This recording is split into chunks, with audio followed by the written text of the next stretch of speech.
It's Friday, it's Invisible Wall 72. The crew is back from Germany, and boy, did we stir the beehive with the show last week. Whatever do you mean, Shane? What did we do last week? I can't understand what you're talking about. Well, first of all, I do want to sort of make a correction from last week's show. We had not got the PS3 Slim unit yet, so we hadn't really got a chance to fiddle around with it ourselves.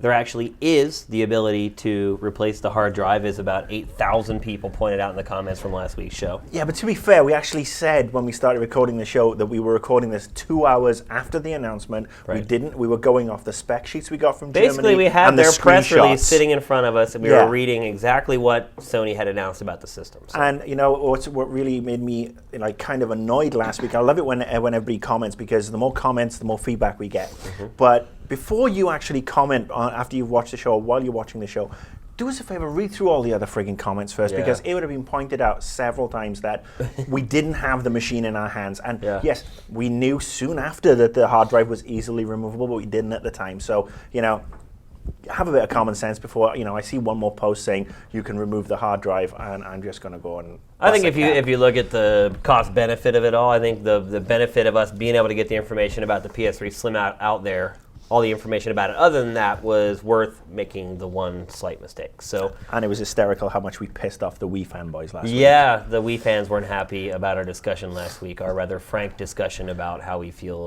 Nintendo's doing in this day and age. Anyway, it is a new week, a new show, a new day, and we have the crew back, complete with monkeypox and swine flu and whatever else they brought back from Germany. And sitting on the show today, we have Patrick Morales. Not from Germany, but I bring good tidings from Anaheim and BlizzCon. And Marcus is looking at me like he wants to kill me because I did not formally introduce him. Thank you. Marcus Beer, as you guys have guessed already, is on the show. As I'm the new enemy of the Wii. The Wenemy. I don't know, that's wrong. Enemy with just two eyes. I'm the one that's jet lagged, apparently. Mike Damiani is also sitting in today. Yay.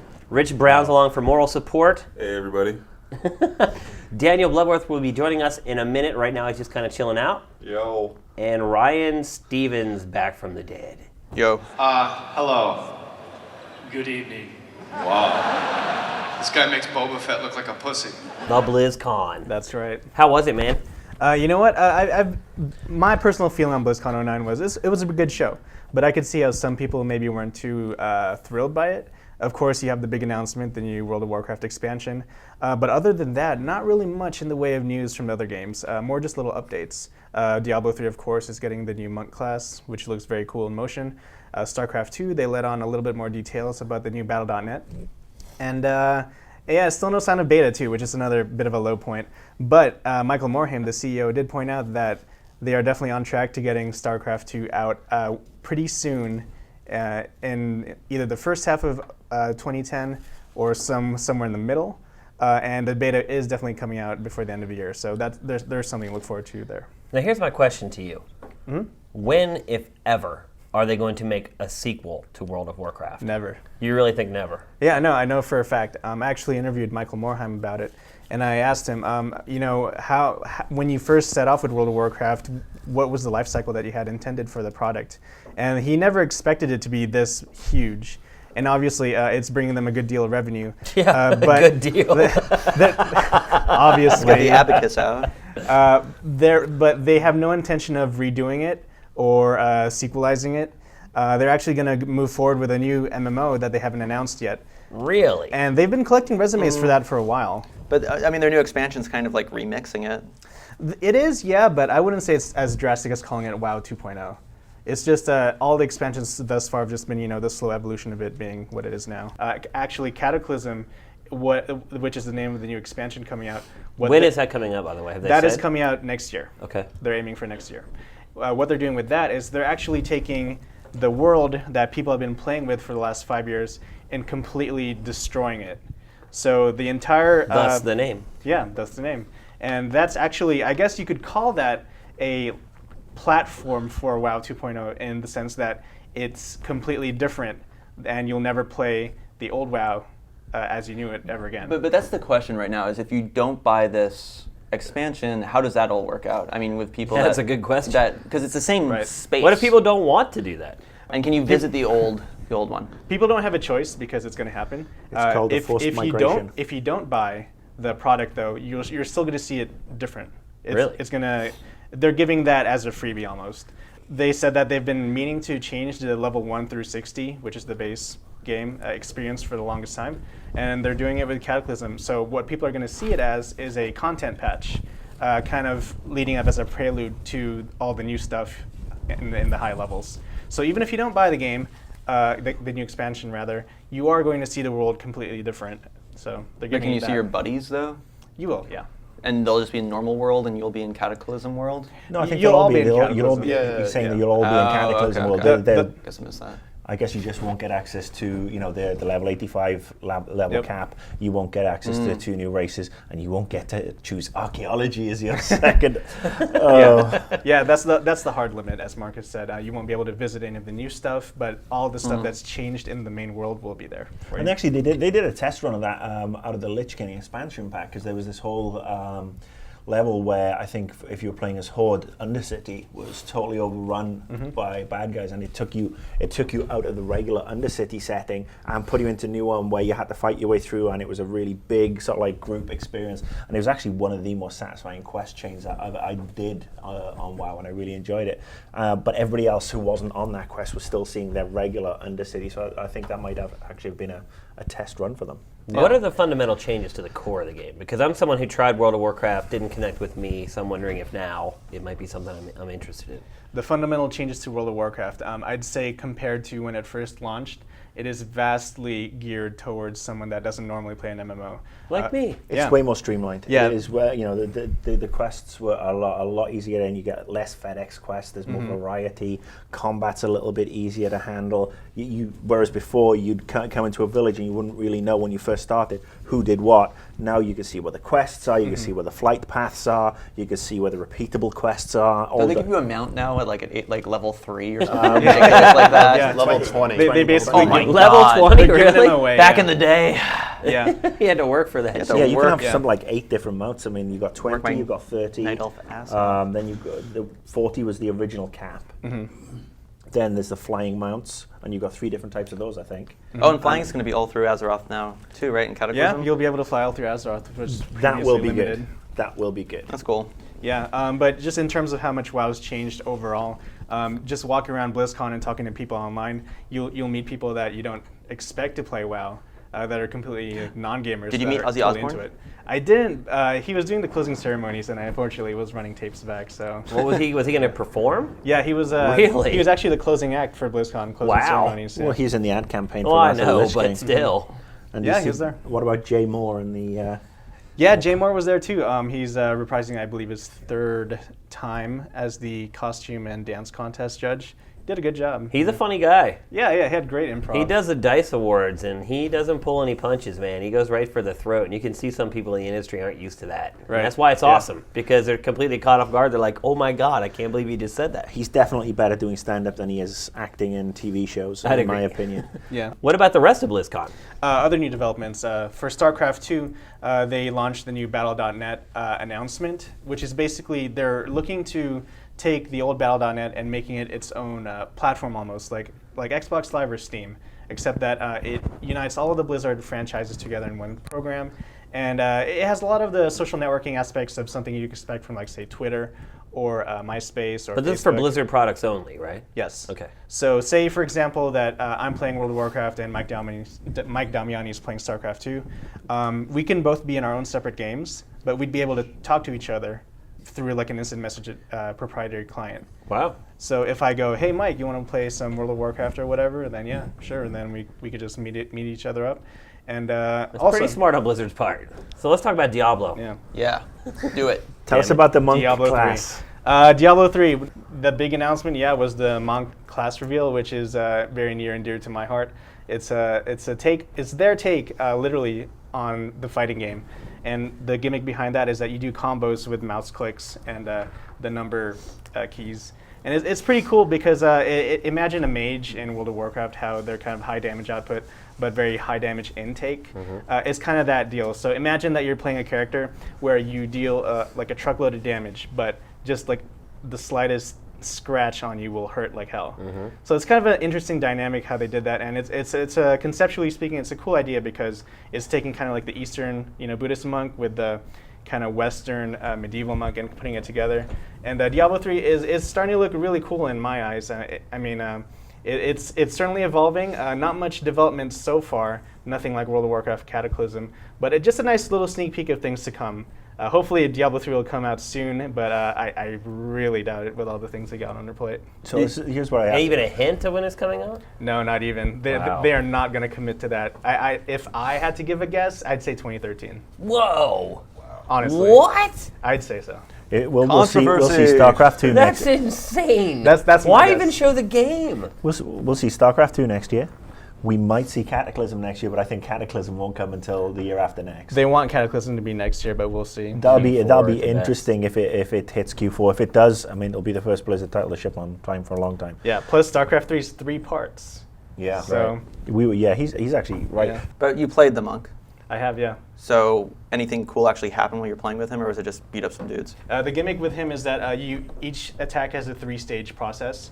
So say, for example, on the first click, you do 1 hit. On the second click, you do another hit.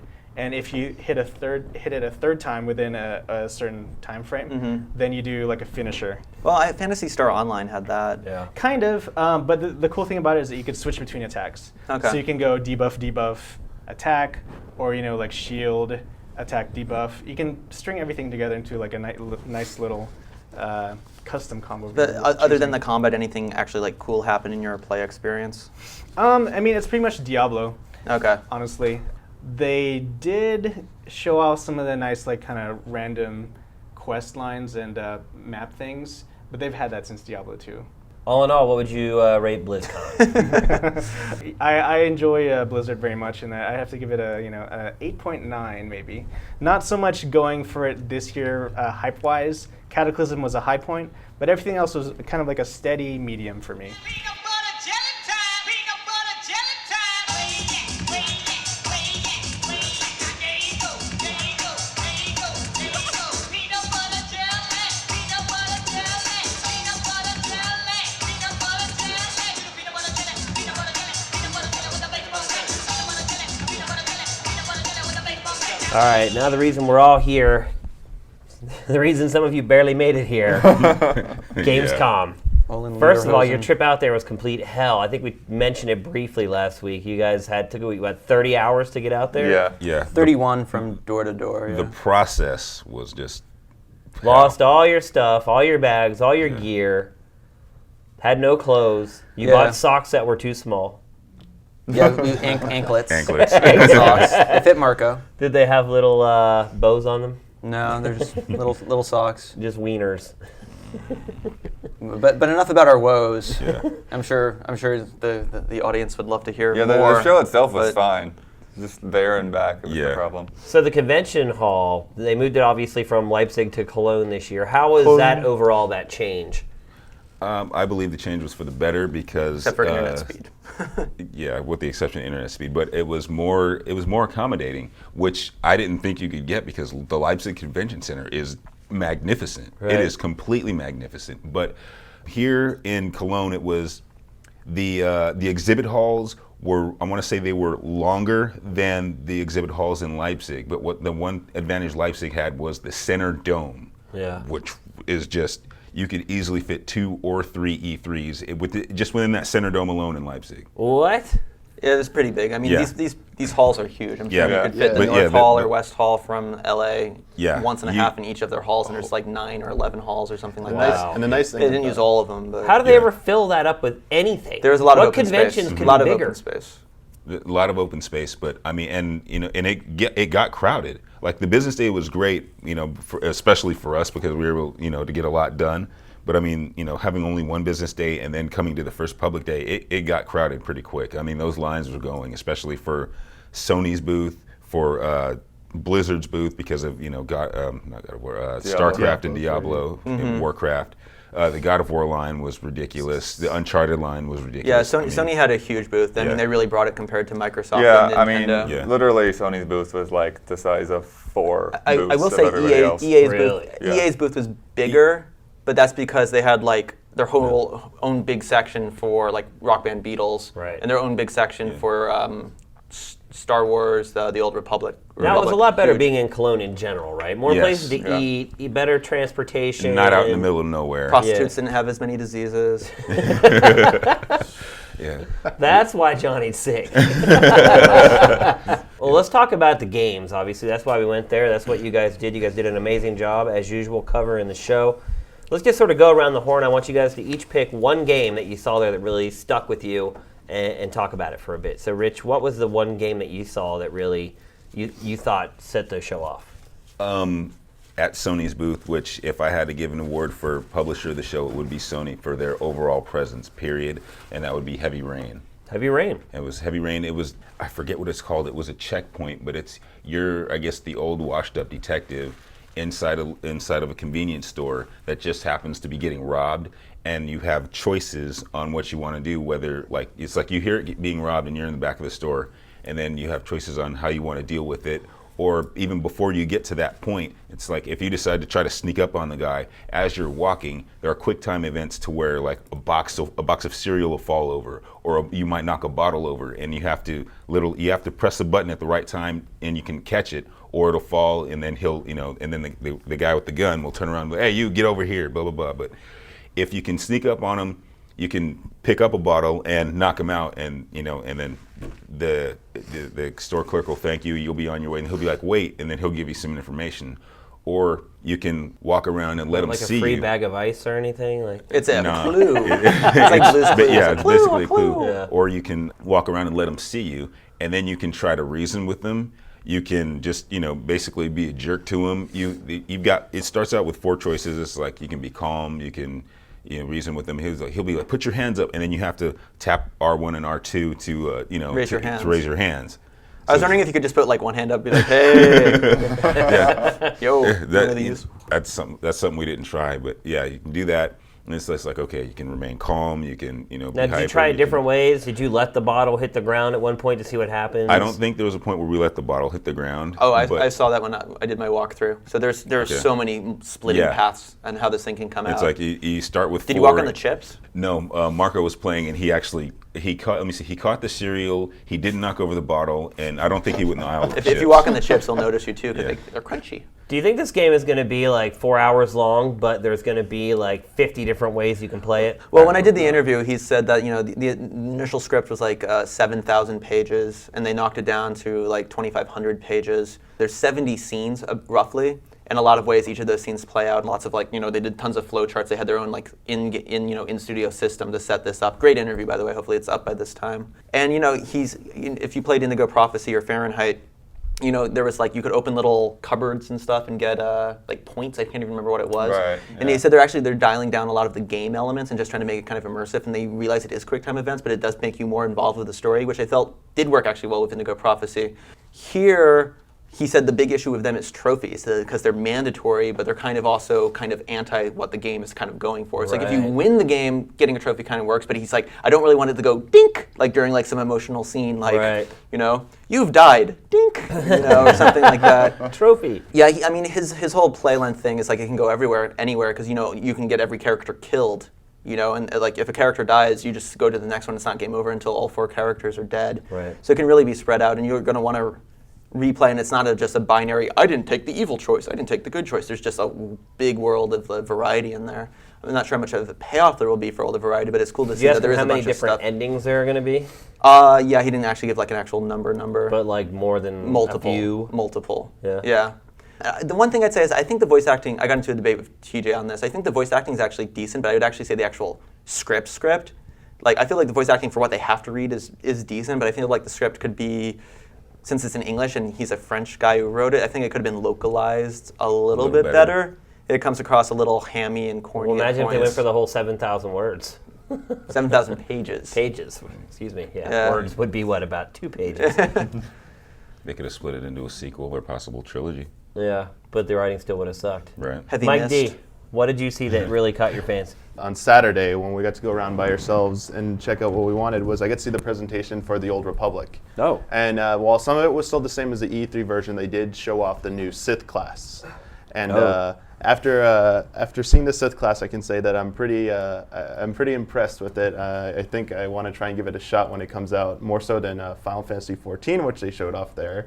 Which looked for the first time ever. Which looked very rough and had no business being shown Coming off out in there. 2010. Yeah, but still, it does not look like it's coming out in 2010. Really? It was unfinished. But going back to Tor, they showed off the Sith class. They showed off how you can take off multiple mobs at one time, and you use this ability, which is a cooldown where you could basically be fighting one head-on, and the others are attacking from the sides, and basically use the lightsaber to parry everything, so that you can focus on that enemy. They showed like the choke grip, so that you can partner up with like a bounty hunter, and they'll shoot them while you're choke gripping them. Nice. They showed off the teamwork ability, where they have the multiple dialogue branches you can select, like from KOTOR. Right. But this time around, like, both players have a say in it. Like, I choose an answer to something, then your partner chooses it. You can try and tell them choose this, but they choose something else. It affects the outcome of a quest.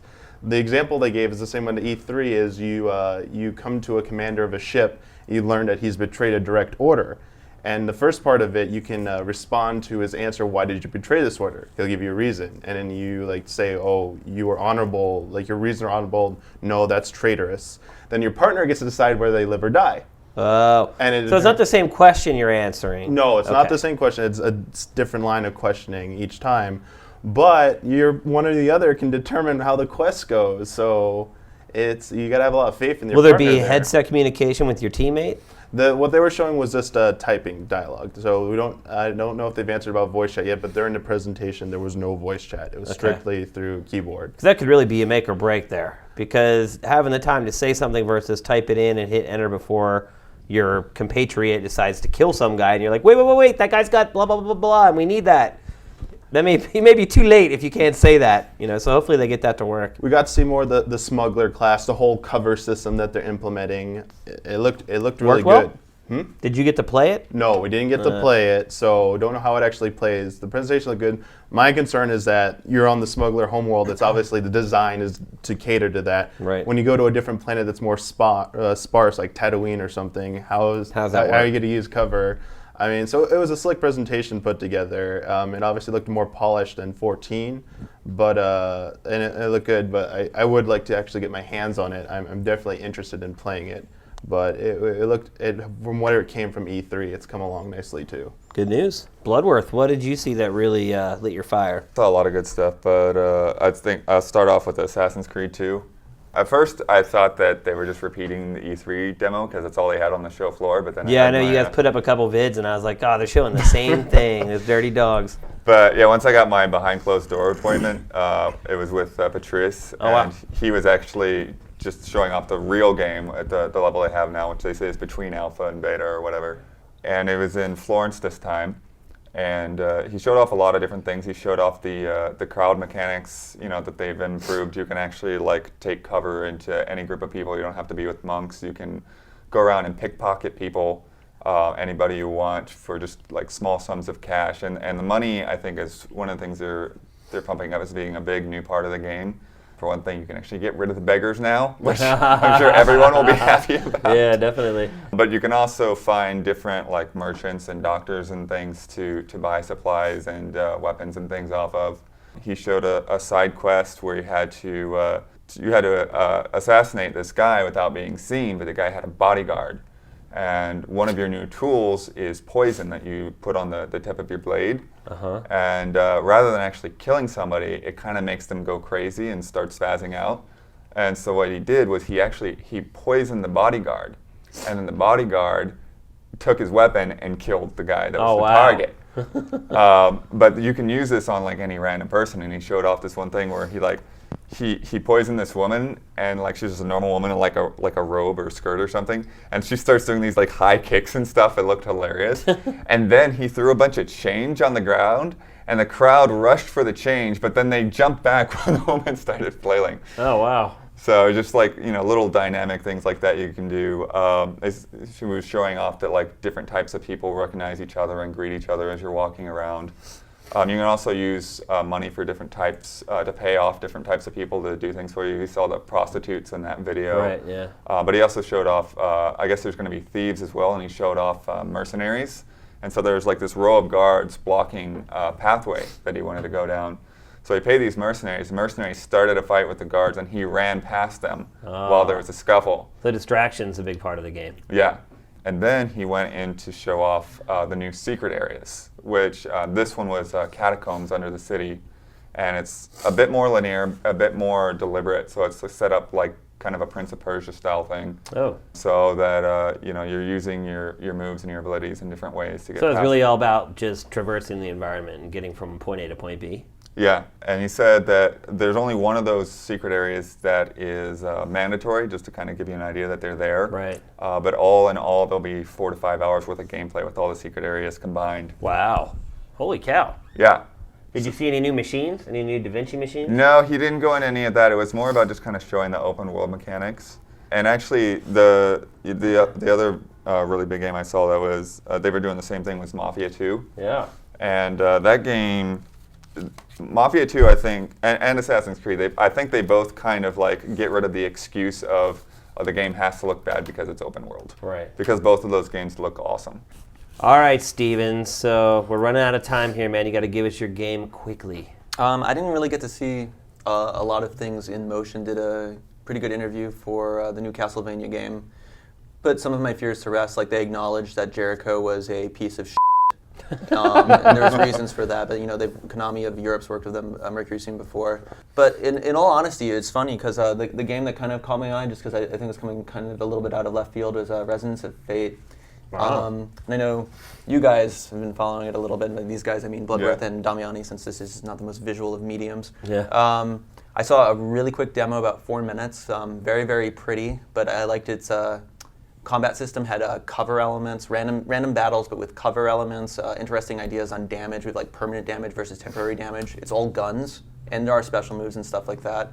And the way you unlock the overworld, it's all hex based, and you actually unlock hex pieces, and you clear the map by using the hex pieces on the map.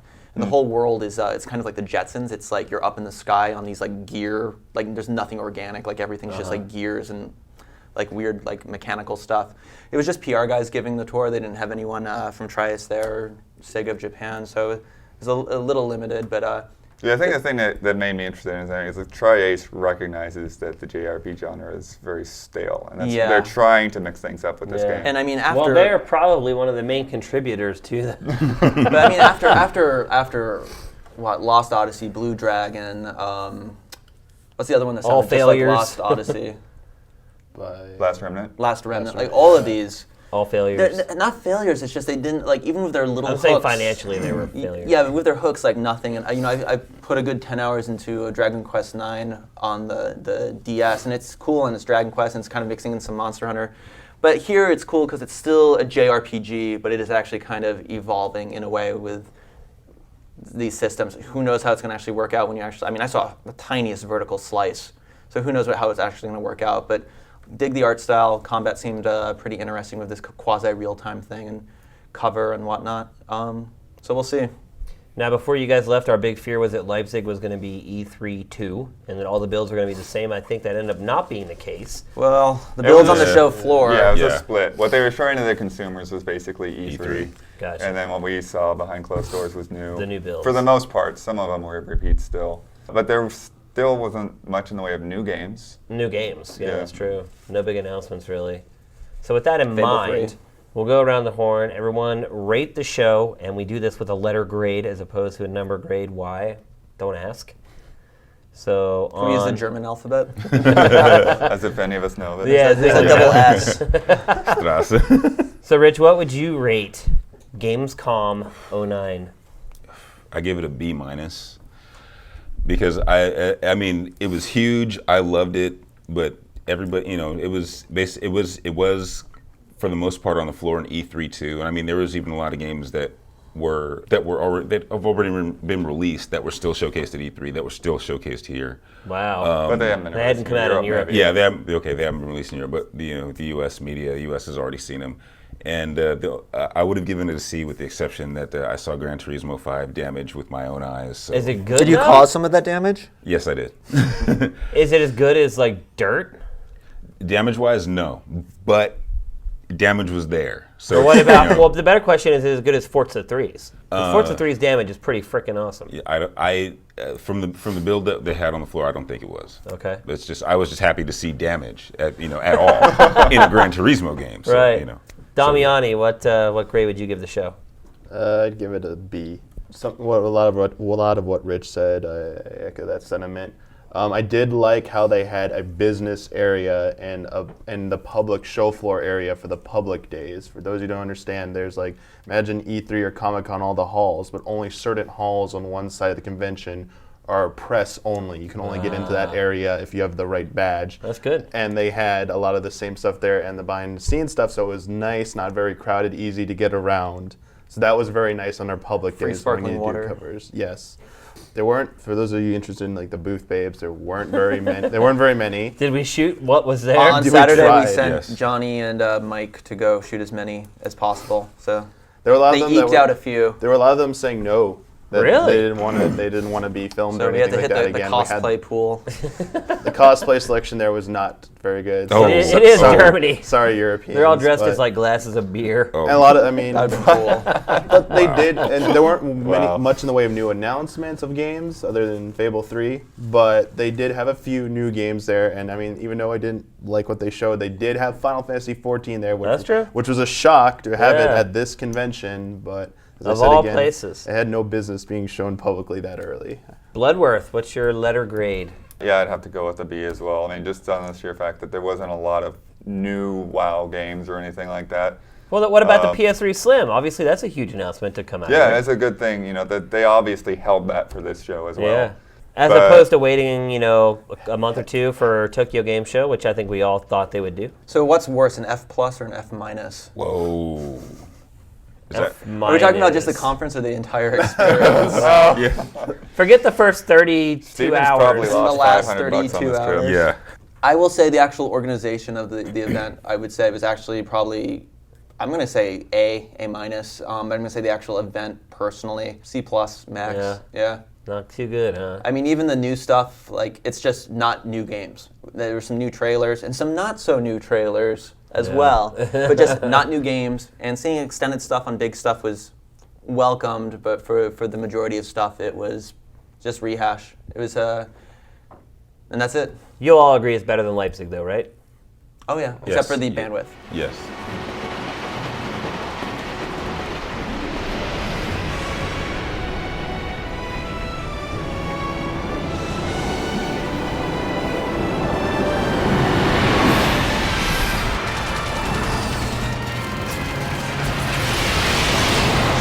All right, that'll do it for episode 72. Next up on the docket for shows, PAX and then Tokyo Game Show. You can see the look of excitement on all your faces. All you guys that spent 30-some hours getting to Germany. I love Tokyo. Yeah, That's Tokyo will definitely be a lot better than Germany. That much I can definitely say. Travel west too. Yeah. Anyway, so thanks for watching. Thanks for listening. Hit us up on the Twitter. Hit us up on the Facebook. We're on there and we're waiting. Invisible Walls out. Auf Wiedersehen.